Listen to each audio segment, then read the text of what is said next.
Well, well, well. Atari's got all sorts of surprises today. What's going on, everyone?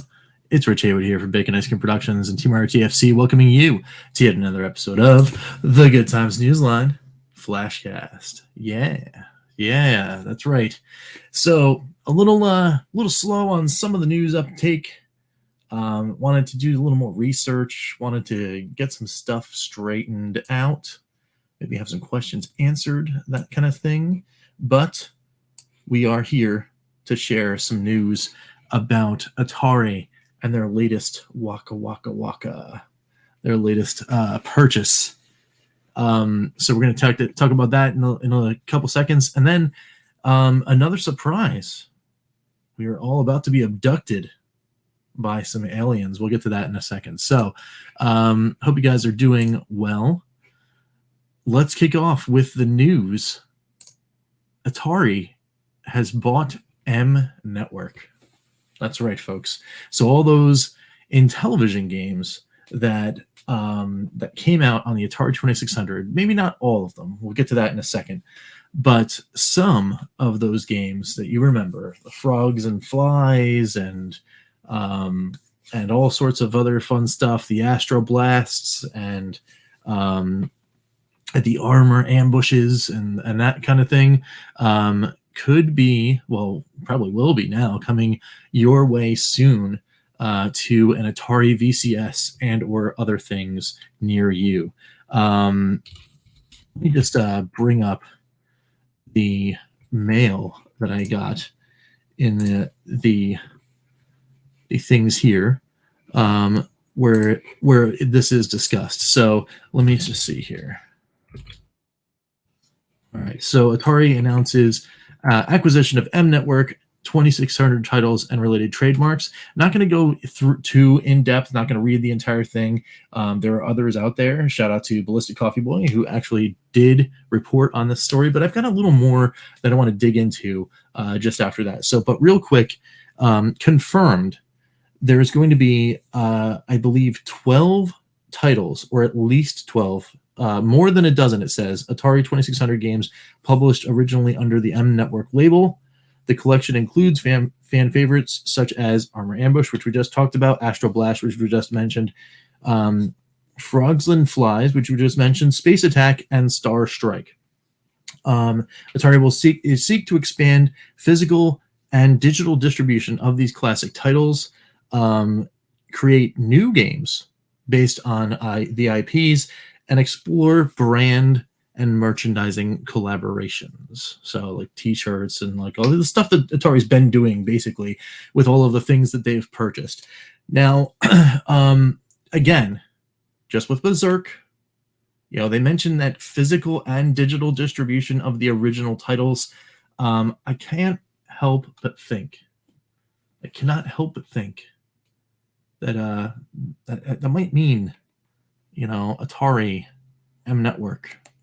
I'm just saying, Ballistic Coffee Boy was on the same track too. I mean, I would do it. I would buy some M Network games on a Atari collection for sure. That is enticing. The digital distribution, of course, hey, just drop them straight on the Atari VCS store. You did it with Berserk. I'm a little disappointed that there isn't like some like stern, drops all over the place, like where's Frenzy, where's all that kind of stuff. Anyway, getting off track here, but let's get back on track with this. The other thing though is new games based on the IPs. Now, obviously, they got Berserk and Frenzy and most of those Stern games, recharge games are coming out of them. Again, Frogs and Flies, Astro Blast, Armor Ambush, Space Attack, Star Strike. Why not? I mean, there is a little wrench in the works, right? Atari's doing all these recharge games, and what happens with the other reimagined games out floating in the ether, right? For the Intellivision side, remains to be seen. But I think, in my opinion, there's room for all, reimaginings, right? Just take Yar's Revenge, for example, right? In the last year, we have gotten Yar's Revenge, right? Just it's on Atari 50. You can play it, whatever, right? We've got Yars Recharge, and then we got the Yars Revenge like graphical redo, right? And we're still getting a Yars sequel from Howard Scott Warshaw. Like all of that's in the Atari pipeline, and that's 4 different titles based on that game, and I'm gonna play all of them. So, if I get like Astro Blast Recharged, and then Astro Smash, the like the reimagining from Intellivision later on, okay, let's go. I get Frog Bog and Frogs and Flies.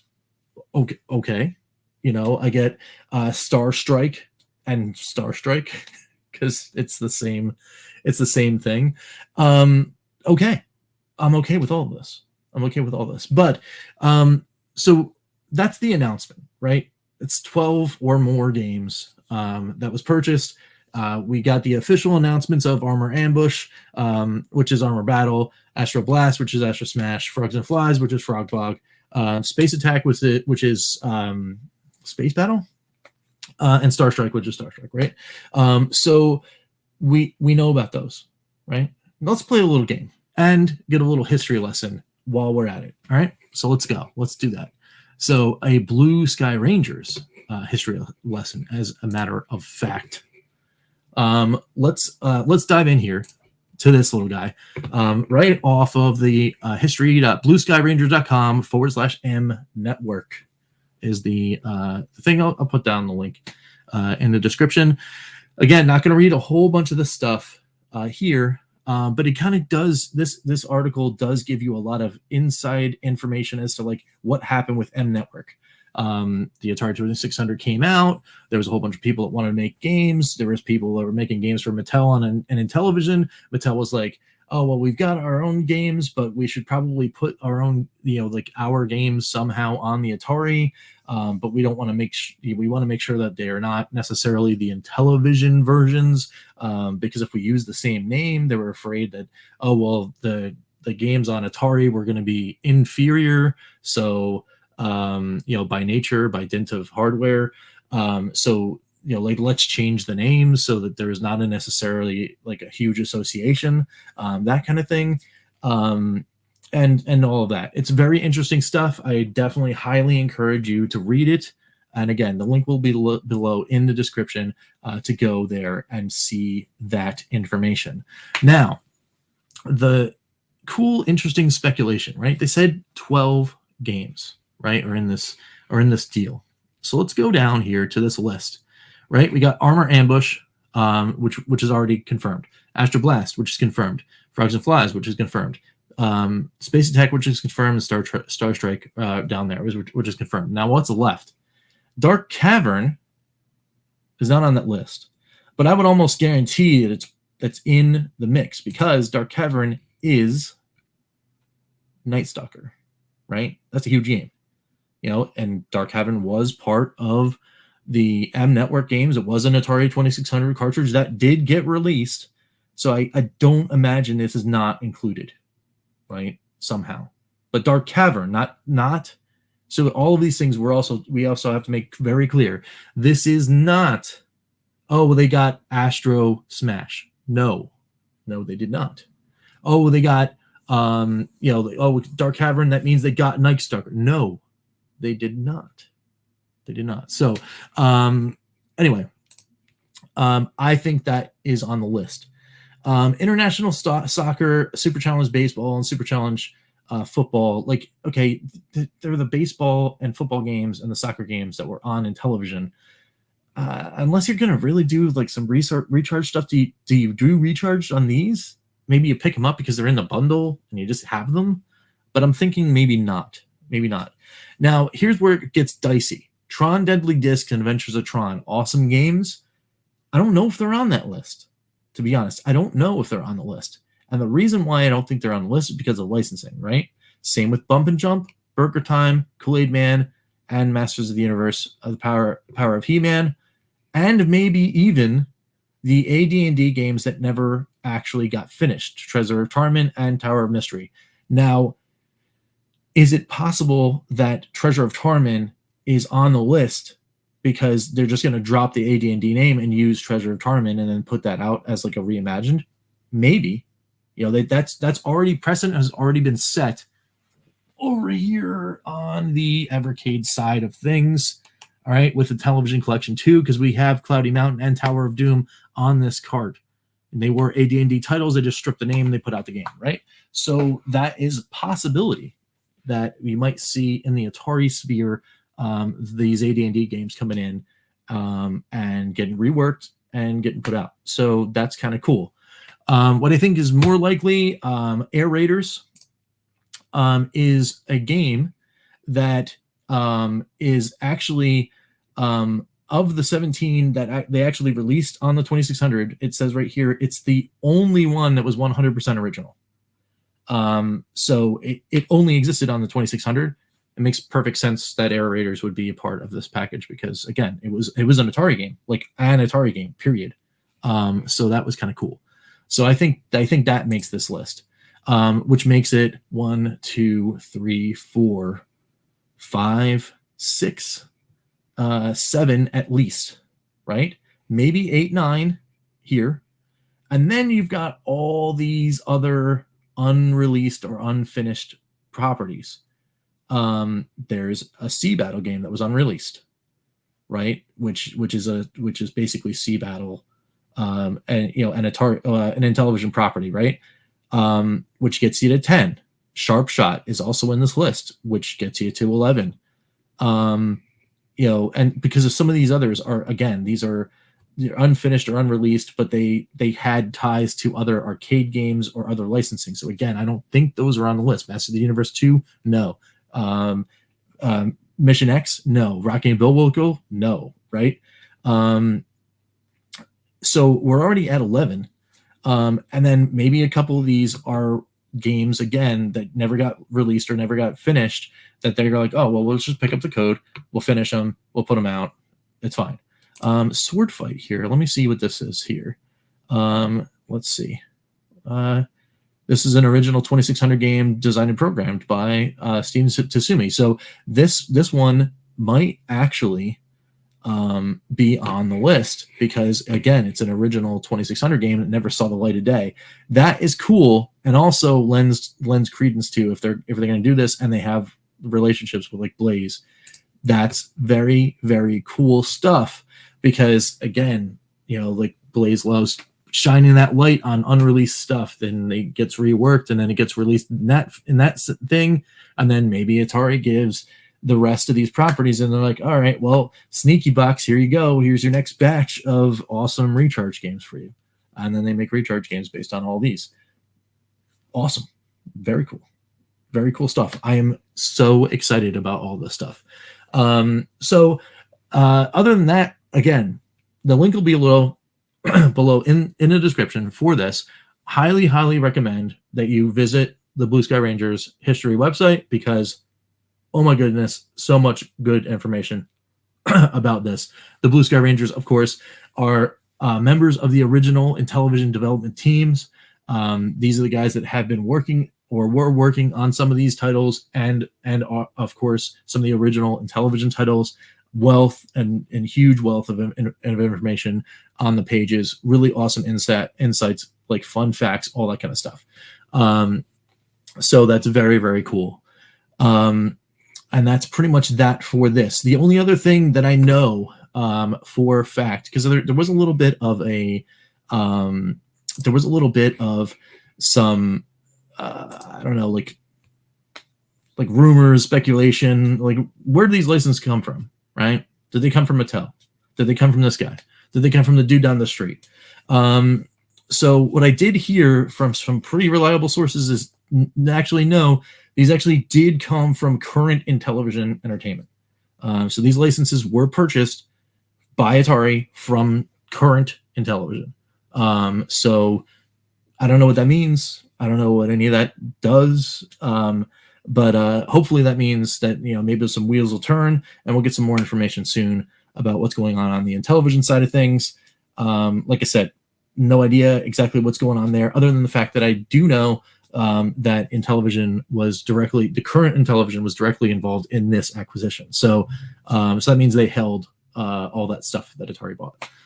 So that's pretty much it for that. However, there was another cool little thing that Atari dropped in this crazy news day, and that is it's time for an alien abduction. And what do I mean? What do I mean by alien abduction? Well, at the Atari _VCS, so the Atari VCS account, tweeted out something kind of cool. They asked a question: do you want a surprise? And they said, how about a new game from the legendary creator of Activision's Hero? I was like, what? And then they said, wish granted. Welcome, Alien Abduction, a new 2600 game exclusive to the Atari VCS. 20 levels, 140 play screens, 16 obstacle types. Boom.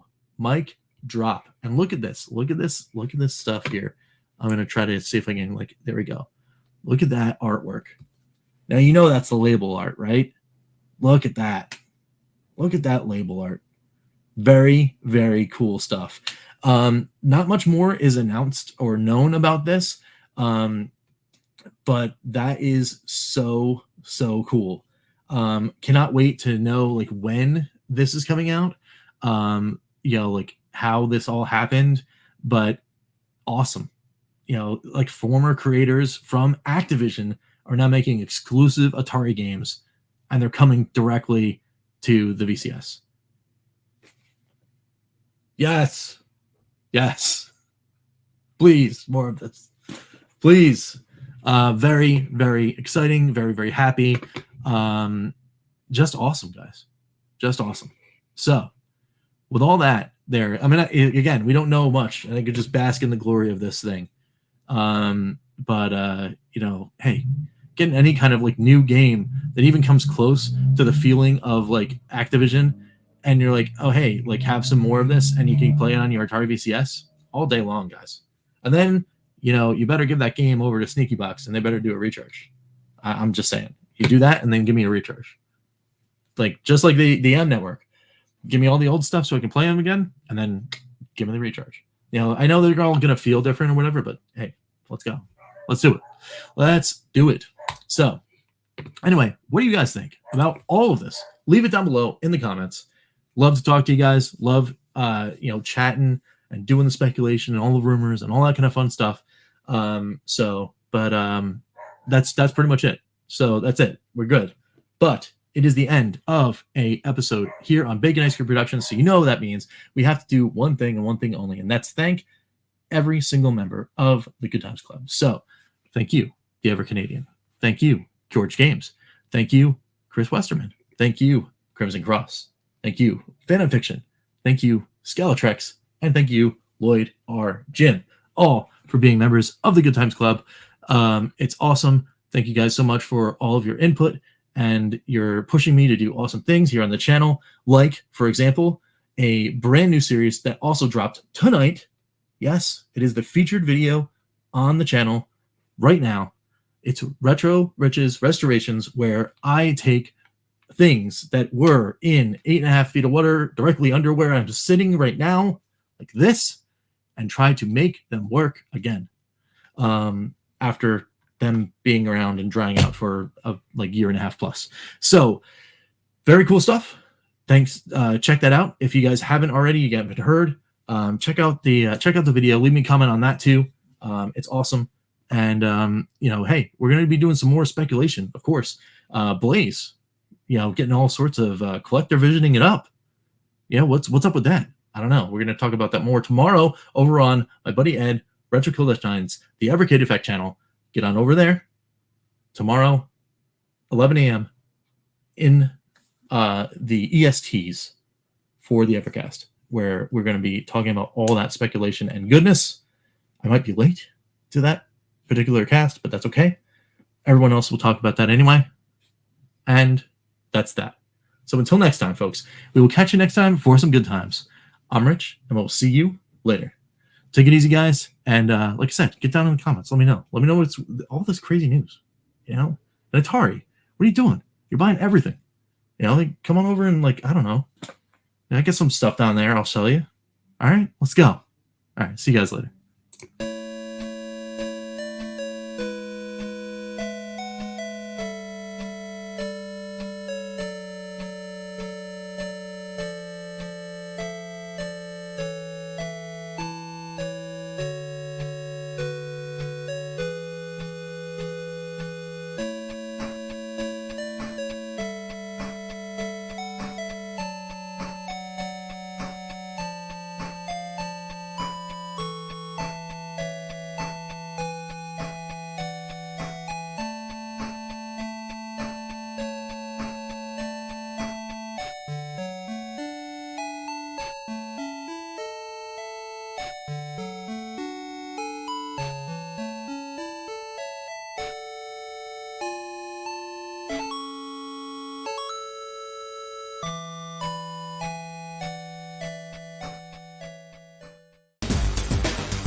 RTSC.baconicecream.com